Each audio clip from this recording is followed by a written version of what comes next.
अखिलेश यादव रणनीति बनाते रहे, तब तक मायावती ने पश्चिमी उत्तर प्रदेश में कर दिया खेल। बीजेपी के अरमानों पर हाथी ने कर दी कदम ताल।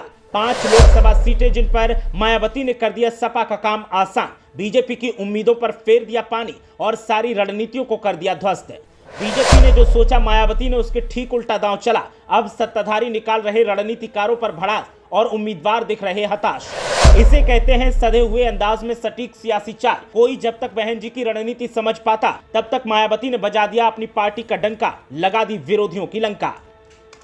मायावती को जब जब कमजोर आंकने की कोशिश विरोधी करते हैं, तब तक मुंह की खाते हैं। अब मायावती ने एक बार फिर पश्चिमी उत्तर प्रदेश में अपनी सियासी चाल से चौंका दिया है। मायावती ने जहां अखिलेश यादव का काम आसान कर दिया है, तो वहीं बीजेपी की सारी रणनीतियों पर पानी फेर दिया है। बीजेपी ने सोचा भी नहीं होगा कि जिन मायावती को वो कमजोर आंक रही है, सियासी तौर पर खत्म समझ रही है, वो इतनी बड़ी चाल चल पाएगी। लेकिन उन्होंने ऐसा कर दिया, और जब कर दिया है तो फिर सियासत में सन्नाटा फैला है और बीएसपी का डंका बज रहा है। गजब चौंकाने वाली बात यह है कि राजनीतिक गलियारों में लोकसभा चुनावों को लेकर बीएसपी सुप्रीमो मायावती की शांति को बीजेपी के फेवर में माना जा रहा था। समाजवादी पार्टी और कांग्रेस के समर्थक ये कहते हुए नहीं थक रहे थे कि मायावती अब खुलकर बीजेपी की बी टीम के रूप में काम कर रही हैं। लेकिन उसी बीएसपी ने सपा का काम 5 लोकसभा सीटों पर आसान कर दिया है और अब सपाई मौज मना रहे हैं। लेकिन बीजेपी वालों की मस्ती काफूर हो गई है। तो चलिए जानते हैं कि कौन सी सीटों पर मायावती ने बीजेपी को बैकफुट पर ढकेल दिया है। मेरठ में मायावती ने कर दिया खेला।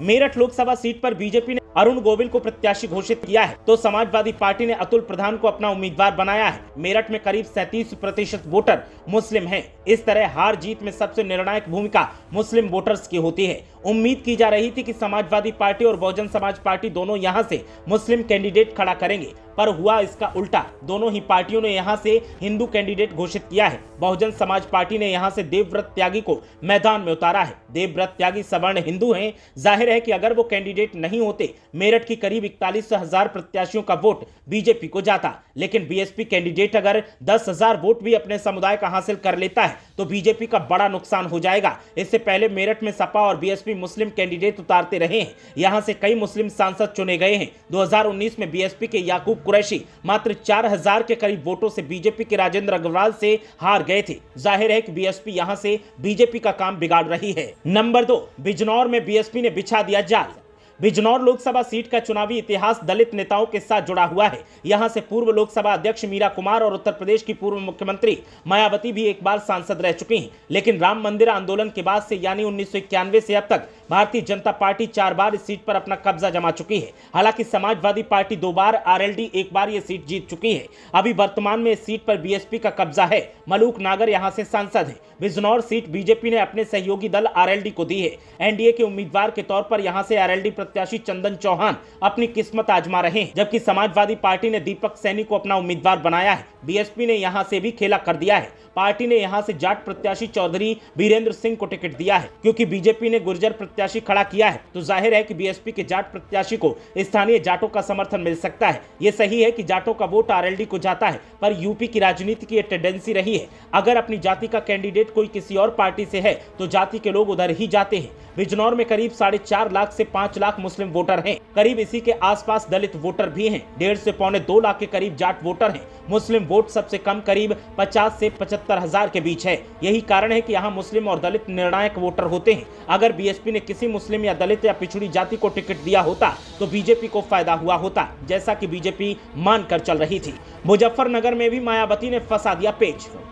मुजफ्फरनगर से बीजेपी अपने जाट चेहरे संजीव बालियान को तीसरी बार मैदान में उतार चुकी है। उनका मुकाबला समाजवादी पार्टी के कद्दावर जाट नेता चौधरी हरेंद्र सिंह से है। 2013 में हुए मुजफ्फरनगर दंगे के बाद से ही ये सीट बीजेपी की हो चुकी है। 2014 के लोकसभा चुनाव में बीजेपी प्रत्याशी संजीव बालियान ने एक तरफा जीत दर्ज की थी। उस चुनाव में भारतीय जनता पार्टी ने बीएसपी प्रत्याशी कादिर राणा को करीब 2.5 लाख वोटों से हराया था। यही हाल 2019 में रहा, जब यहाँ सपा, बसपा और आरएलडी के संयुक्त उम्मीदवार जाट नेता अजीत सिंह को भी यहाँ से चुनाव हारना पड़ा।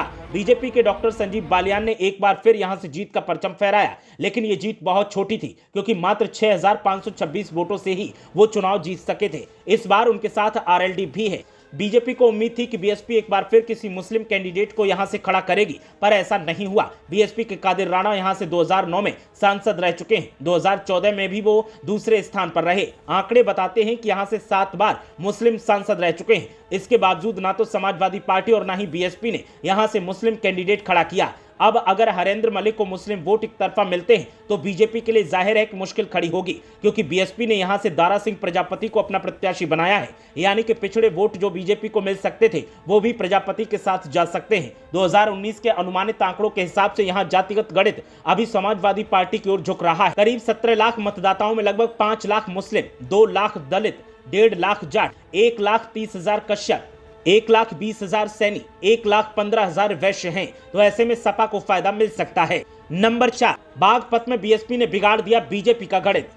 बागपत सीट मुस्लिम बहुल मतदाताओं वाली सीट है। यहां पर मुस्लिम आबादी जीत हार का फैसला करती रही है, लेकिन यहां से भी किसी दल ने मुस्लिम कैंडिडेट नहीं उतारे हैं। एनडीए की ओर से यह सीट आरएलडी को मिली है। आरएलडी ने यहां से राजकुमार सांगवान को टिकट दिया है। निश्चित है कि जाट वोट तो एनडीए को मिलेंगे, पर मुस्लिम वोट एक तरफा समाजवादी पार्टी की ओर जाएंगे। यहां से भी बीजेपी का यही गणित था कि अगर बीएसपी मुस्लिम कैंडिडेट खड़े कर देती है तो बीजेपी को बढ़त मिल जाती, बल्कि बीएसपी ने एक और मुश्किल खड़ी कर दी। यहां से बनिया प्रत्याशी खड़ा करके जब मुकाबला कांटे का हो तो एक एक वोट महत्वपूर्ण हो जाता है। बीएसपी का बनिया प्रत्याशी निश्चित ही आरएलडी के लिए मुश्किल खड़ी करेगा, चूंकि बनिया बीजेपी का हार्डकोर वोटर है, पर अगर अपनी जाति का कैंडिडेट है तो कुछ वोट तो उसे जाएंगे ही। अगर बीएसपी से यहां प्रवीण बंसल प्रत्याशी नहीं होते, जाहिर है तभी सभी वोट बीजेपी के समर्थन के चलते आरएलडी को ही जाते, लेकिन अब ऐसा नहीं होगा।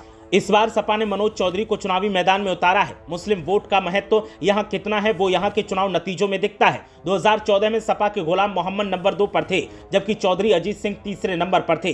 2004 में बीएसपी के औलाद अली नंबर 2 पर रहे थे। बागपत में करीब 26% मुस्लिम मतदाता हैं, लेकिन यहां से किसी भी दल ने मुस्लिम उम्मीदवार मैदान में नहीं उतारा है। ऐसे में सपा को फायदा हो सकता है। नंबर 5, लखीमपुर खीरी में भी खेल कर दिया खराब। सीतापुर और खीरी को जोड़कर बना संसदीय क्षेत्र धौरहरा इस बार अपना चौथा सांसद चुनने जा रहा है। कांग्रेस ने यहां से 2009 में सबसे पहले अपना खाता खोला और युवा नेता जितिन प्रसाद को इस सीट पर मैदान में उतारकर उन्होंने पहले चुनाव में बीएसपी के राजेश वर्मा को 1,84,539 वोट से बुरी तरीके से हराकर जीत हासिल की थी, लेकिन फिर ये सीट बीजेपी जीतती रही। इस बार भी भारतीय जनता पार्टी की रेखा वर्मा अपना हैट्रिक लगाने के लिए मैदान में उतर रही हैं, लेकिन उन्हें रिकॉर्ड बनाने से रोकने की तैयारी बीएसपी ने कर ली है। समाजवादी पार्टी ने दूसरी बार पूर्व एमएलसी और पार्टी मुखिया अखिलेश यादव के करीबी आनंद सिंह भदौरिया उम्मीदवार के तौर पर मैदान में उतारे हैं, जबकि बहुजन समाज पार्टी ने यहां भारतीय जनता पार्टी के साथ खेल कर दिया है। बीएसपी बीजेपी के ही एक बागी कैंडिडेट श्याम किशोर अवस्थी को अपना प्रत्याशी बना चुकी है,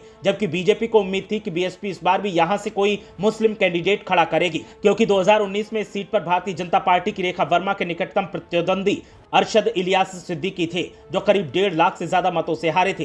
तीसरे स्थान पर कांग्रेस के जितिन प्रसाद थे, जो अब बीजेपी की ओर से पीलीभीत में मुकाबला कर रहे हैं। दरअसल लखीमपुर खीरी का क्षेत्र ब्राह्मण बाहुल्य माना जाता है। इसका फायदा भारतीय जनता पार्टी को पिछले 2 चुनावों में मिलता रहा है, लेकिन बीएसपी का ब्राह्मण कैंडिडेट बीजेपी का काम खराब कर सकता है। तो ये वो 5 सीटें हैं जिन पर अखिलेश यादव के सामने मायावती ने आसानी पैदा कर दी है और बीजेपी के लिए चुनौतियों का खजाना खोल दिया है। अब देखना यह है कि बीजेपी कैसे इन हालातों से पार पाती है। ब्यूरो रिपोर्ट, मीडिया हलचल।